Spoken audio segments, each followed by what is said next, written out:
is.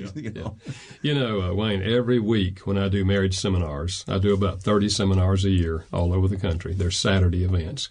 Every Saturday, I have half a dozen people come by and say to me things like, we were that close to divorce. Somebody gave us your book. We read it. It made sense. We tried it.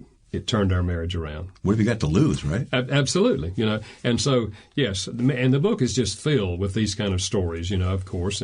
But every week I hear that. And to me, it's so encouraging because it says to me that the book is continuing to speak to people. People are still discovering this book. After 16 years, they're just now discovering it. And that's new to them. And when you do discover it and apply it in your marriage, it makes a tremendous difference in your marriage. Gary, tell me more what goes on inside you when you hear people come to you and say, God has used your book this way in my life. But for both you and your wife, because this has been a team project, hasn't it? Well, it has been. And, my wife and I originally wanted to go to Africa. That was our goal, to go to Africa and teach in a seminary, train national workers how to reach their people for Christ. And we were turned down because of my wife's health. And they said she would not survive in another country. Well, she's done well through the years. She's learned how to cope with things, and she's done well. And we were very disappointed. It was very disturbing to us.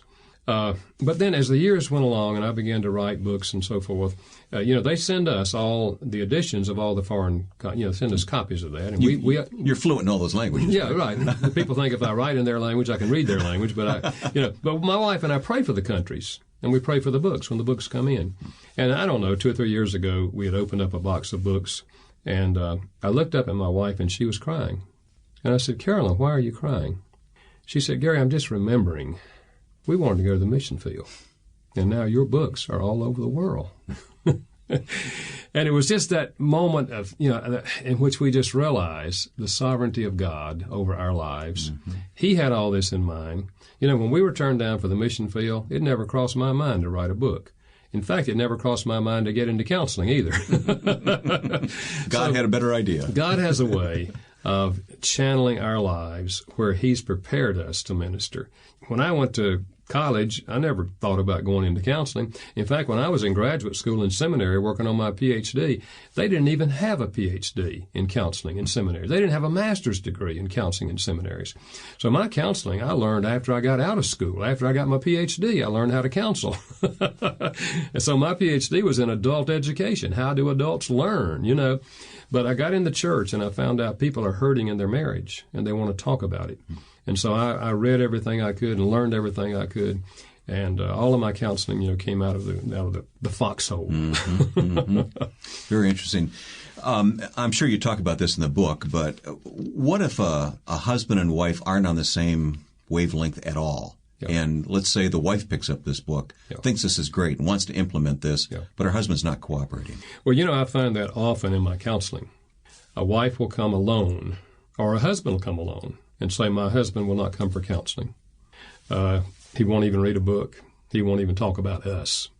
And they come very defeated, but they come also asking, is there anything I can do? And what I've done many, many, many times through the years, after I've heard their story and felt their pain, I share the concept of the 5 love languages and how all of us desperately need to feel loved. And that just as the wife feels unloved sitting in my office, the husband probably feels unloved too. He's at home, but he won't come for counseling, but he doesn't feel loved either. He's clammed up about it. Yeah, right. And so I share with her that concept, and that the most powerful thing we can do for another person is to choose to love them in their language over a long period of time, unconditionally, no matter how they respond. No payback? No payback at all. Just don't expect anything. And over and over again, I've seen those husbands, or sometimes it's the wife, who melts when they start to get love in their own language. I remember years and years ago, a wife stopped by my office and she said, I'm on my way to the lawyer's office. I don't know why I came in here.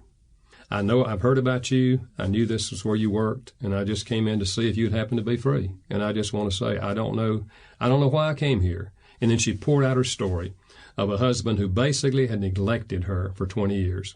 She said he works all day. He has an automotive shop in the backyard. He works on cars in the evening. One night a week, he goes out with the guys and drinks. He doesn't get drunk, but he comes home. And she said, he expects me to have his meal ready every night. He expects me to have his clothes clean. He expects me to have sex with him at least once a week. And that's all there is to it.